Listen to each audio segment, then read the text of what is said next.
For most of us, living without a refrigerator seems almost impossible. It's where we store all our perishables, from last night's leftovers to our favorite ice cream. But for the Amish, living without a fridge isn't a novelty. It's a way of life. They've developed a wide range of techniques over generations to preserve meat effectively without a single spark of electricity. And these methods not only preserve meat, but often enhance its flavor, making it last longer than your average freezer-stored meat. Here are some fascinating techniques the Amish use to preserve meat, keeping it fresh, tasty, and ready to eat without modern appliances. Number 1, salt curing. Salt curing is not just about preservation. It's a meticulous process that enhances flavor and texture in the meat. The Amish use salt curing as a way to keep meat edible for long periods, utilizing both the chemical and mechanical properties of salt. Here's how it works. The salt draws moisture from the meat through osmosis. This process dehydrates the surface and creates an environment where bacteria struggle to survive. The drying effect also concentrates flavors, making each cut of meat taste richer and more intense over time. The process begins with selecting the right cut of meat. Larger cuts like pork belly, beef brisket, or whole hams are preferred because their size allows them to hold up well during the curing process. The type of salt used is crucial.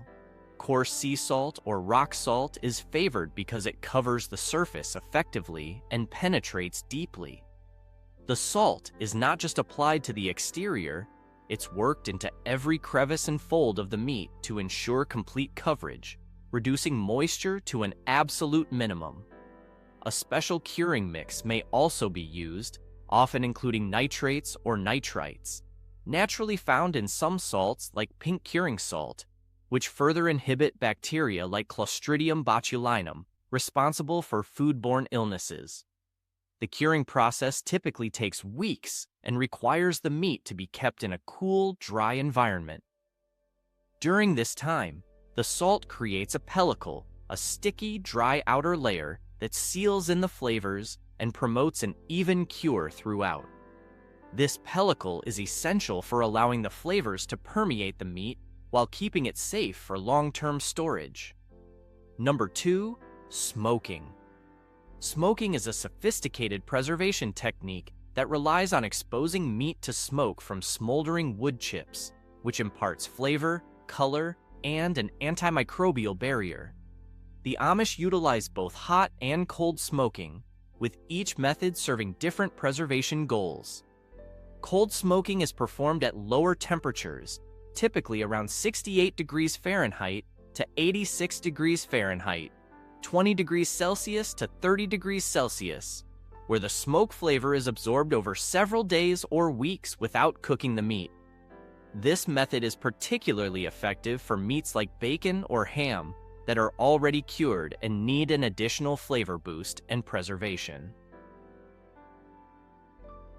Hot smoking, on the other hand, cooks the meat as it smokes, with temperatures ranging between 180 degrees Fahrenheit and 250 degrees Fahrenheit, 82 degrees Celsius to 121 degrees Celsius.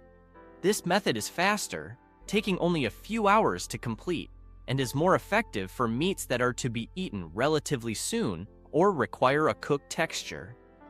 The choice of wood is crucial to the flavor and preservation qualities of smoked meats. Hardwoods like hickory, applewood, cherry, and oak are commonly used, each imparting a unique flavor profile.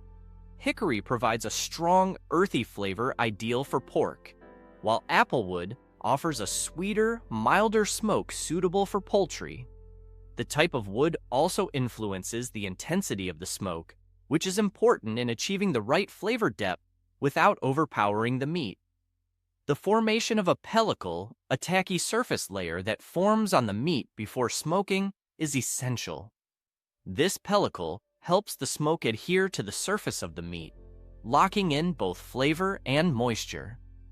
During smoking, the combination of low heat and chemical compounds from the wood, like phenols and aldehydes, creates an antimicrobial coating on the meat, which not only preserves it, but also contributes to its distinctive smoky flavor and dark color.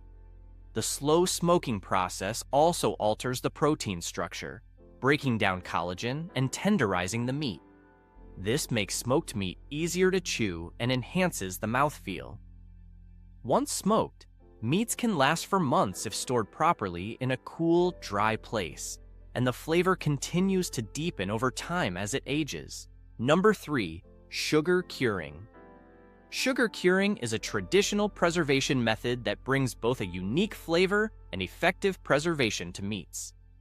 By combining sugar and salt, the Amish create a balanced curing mixture that not only preserves the meat by drawing out moisture, but also adds a distinct sweet savory profile. The choice of sugar is important. Common types used include brown sugar, white granulated sugar, and even molasses, each bringing a different depth and complexity to the cured meat. Brown sugar, for instance, imparts a caramel-like richness, while molasses can add a deeper, almost smoky sweetness. The process of sugar curing is all about precision. The ratio of salt to sugar is crucial, as too much sugar can lead to oversweetness and a sticky exterior, while too little won't impart the desired flavor or preservation. Often, additional spices such as black pepper, cloves, or bay leaves are mixed in to enhance flavor, making every bite complex and nuanced. After rubbing the sugar-salt mixture thoroughly over the meat, it is left to cure for several days or even weeks, allowing the meat to absorb flavors and dehydrate slowly. An interesting aspect of sugar curing is its effect on meat texture. As the sugar cures the meat, it creates a firm yet tender bite. Additionally, the sugar acts as a mild humectant, meaning it retains just enough moisture to keep the meat juicy without making it spoil-prone. Properly cured and stored meats can have a shelf life extending several months, especially if kept in a cool, dry environment. The versatility of sugar curing is impressive. While it is primarily used for pork products like bacon, it is also highly effective for other meats, such as poultry, fish, and beef. Each type of meat reacts differently to the curing process, creating a range of textures and flavors, from the delicate, subtly sweet notes of sugar-cured poultry to the deep, robust flavors of a sugar-cured beef brisket. This variety makes sugar curing a favored method among those looking to achieve both preservation and a distinct taste. Number 4, vinegar brining. Vinegar brining is an ancient yet effective preservation method, leveraging the acidic power of vinegar to create an inhospitable environment for bacteria and mold. The process involves soaking meat in a brine that typically contains vinegar, water, salt, and a variety of seasonings. The acidity level is key. A pH below 4.6 ensures that harmful bacteria like E. coli and Salmonella are unable to survive. Unlike salt curing, which mainly dries out the meat, vinegar brining also adds moisture, creating a balance between flavor infusion and preservation. The type of vinegar used plays a significant role in the flavor profile. Apple cider vinegar gives a slightly fruity, tangy note, while white vinegar provides a more neutral, sharp acidity. Wine vinegar can add a complex depth, especially for richer meats like beef or lamb. The addition of spices, such as bay leaves, peppercorns, mustard seeds, and garlic, enhances the flavor further, making the meat aromatic and layered. Some Amish recipes even add a touch of honey or brown sugar, which balances the acidity and creates a mild sweetness that complements the tang of the vinegar. The brining duration varies based on the meat type and cut size. Smaller cuts, like sausages or fish fillets, might only need a day or two, while larger cuts could brine for up to a week. During this time, the meat not only preserves well, but also takes on a tender texture, as the vinegar helps break down proteins. This makes vinegar-brined meats particularly suitable for dishes where tenderness is desired. Once the meat is brined, it is crucial to store it correctly. It must be kept in a cool environment, ideally a root cellar or refrigerator, to maintain the integrity of the preservation process. The meat can last several weeks when properly stored, making vinegar brining a practical and tasty way to preserve various types of meat. The end product is often used in flavorful Amish dishes like stews, sandwiches, or fried meats, where the tangy flavor complements hearty ingredients. Number 5. Lard rendering. Rendering lard is a time-tested method not only for preserving meat, but also for enhancing its flavor and texture. To start, the fat is harvested from the animal, typically pig or beef fat, known as leaf fat or back fat, due to its high-quality rendering properties. This fat is chopped into small pieces to facilitate even melting.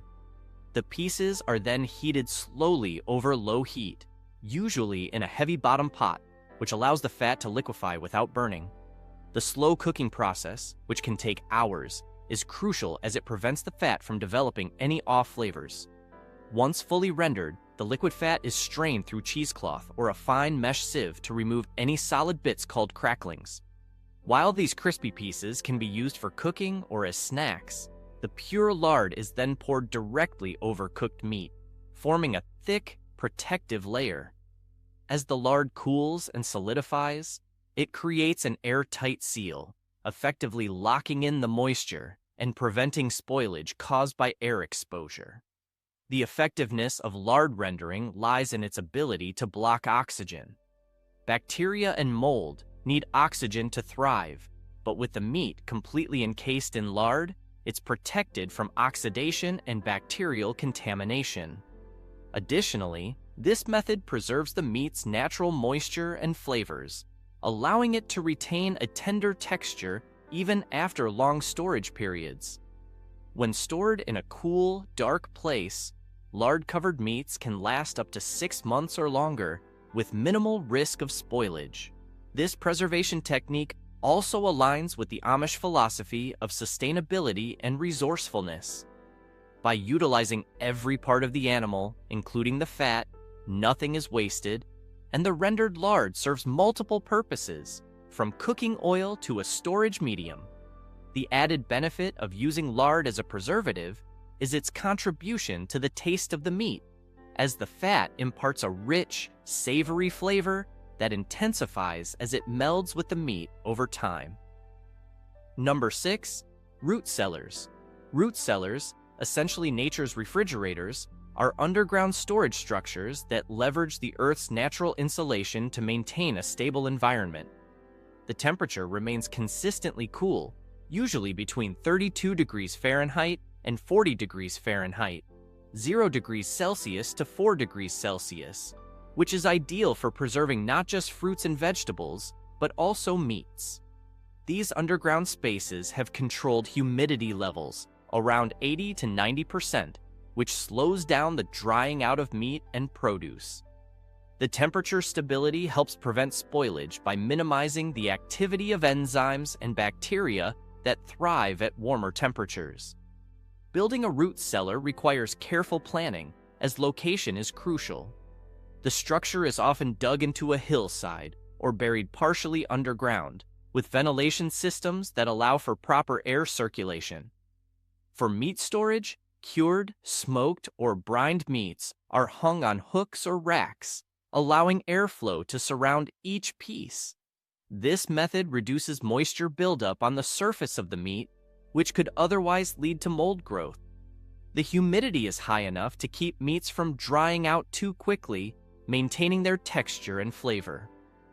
Root cellars are also strategically designed for easy access. Shelves are built for jars of preserved foods, and bins are added for root vegetables like potatoes, carrots, and beets.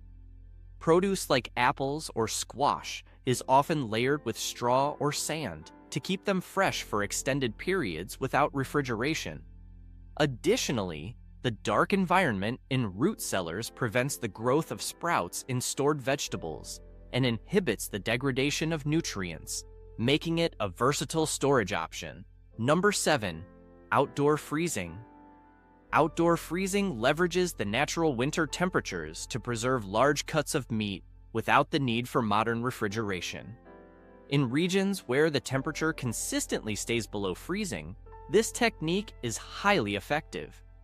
Meat is usually hung in a shaded, protected outdoor area to avoid direct exposure to sunlight, which could cause uneven thawing or spoilage. The cold air keeps the meat frozen solid, and since it's not in a confined space like a freezer, the airflow reduces the risk of moisture buildup or ice crystals forming on the surface, which can lead to freezer burn.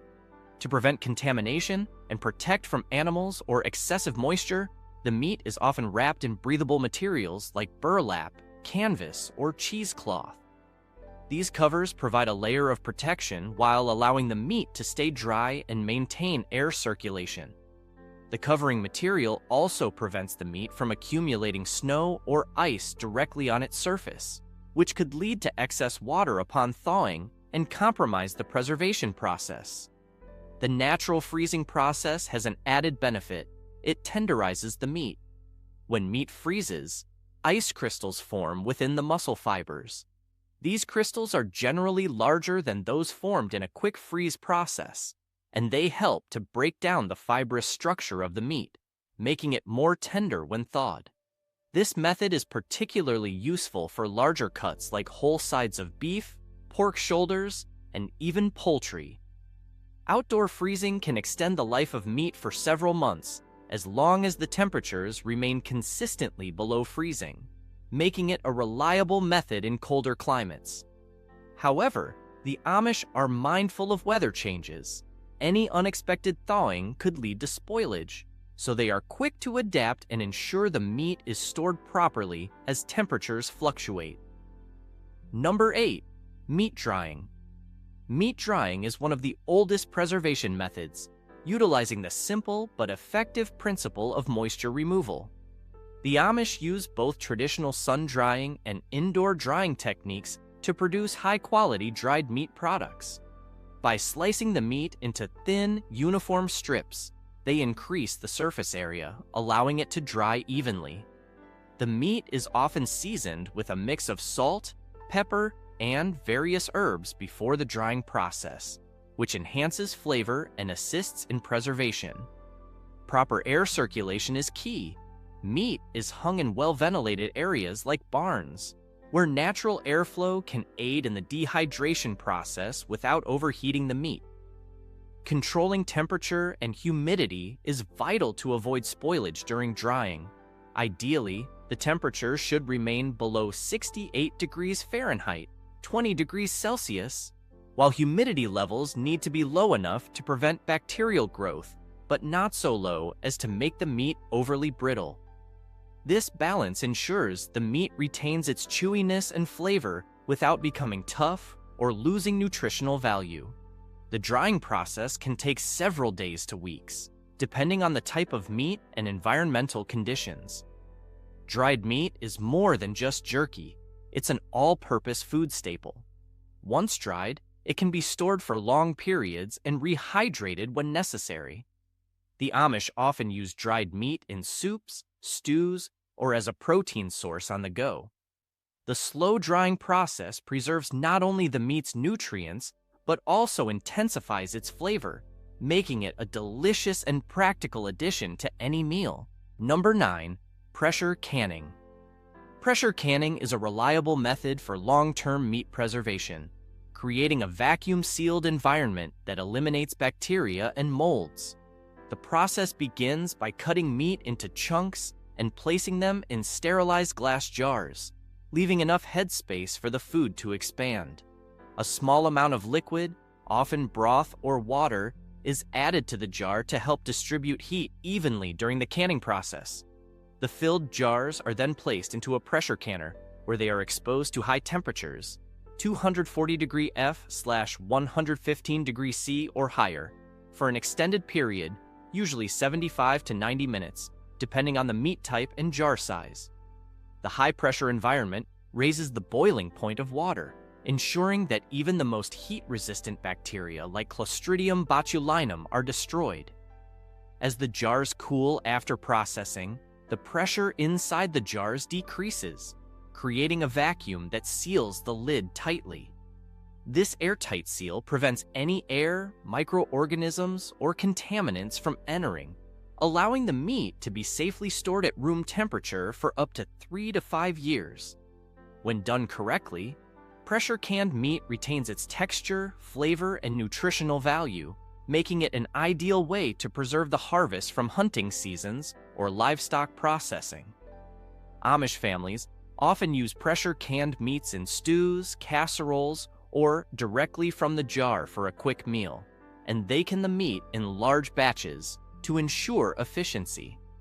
The communal aspect of canning fosters knowledge sharing and maintains traditions, with families often passing down specific canning recipes and techniques. Number 10. Pemmican. Pemmican is one of the most efficient preserved foods, providing a concentrated source of energy, protein, and fats in a small, lightweight package. Traditionally made by grinding dried meat like beef, bison, or venison into fine shreds and mixing it with rendered fat. It often includes berries such as cranberries or blueberries, which add a hint of sweetness and vitamin C. The meat is dried thoroughly to remove moisture, ensuring a long shelf life, while the rendered fat acts as both a binding agent and preservative, sealing out air and preventing spoilage. The ratio of meat to fat is important. Generally, the mixture is about 50 to 60% meat to 40 to 50% fat by weight. This balance allows for a highly caloric food that can sustain physical activity and provide long-lasting energy, which is why it was historically used by Native American tribes, fur traders, and explorers during long journeys or times of scarcity. Pemmican's compact size and nutritional density make it ideal for carrying large amounts of calories without taking up much space, a vital factor for the Amish during travel or outdoor activities. Preparation involves drying the meat until it's crispy and brittle, then pounding it into a powder or fine shreds. The fat is rendered slowly over low heat to produce a clean, liquid fat that is then mixed with the meat and berries. Once the mixture cools and solidifies, it becomes a dense, shelf-stable block that can last anywhere from a few months to several years when stored properly in cool, dry conditions. Pemmican can be eaten on its own or used as a base for stews and soups, making it versatile for different meals.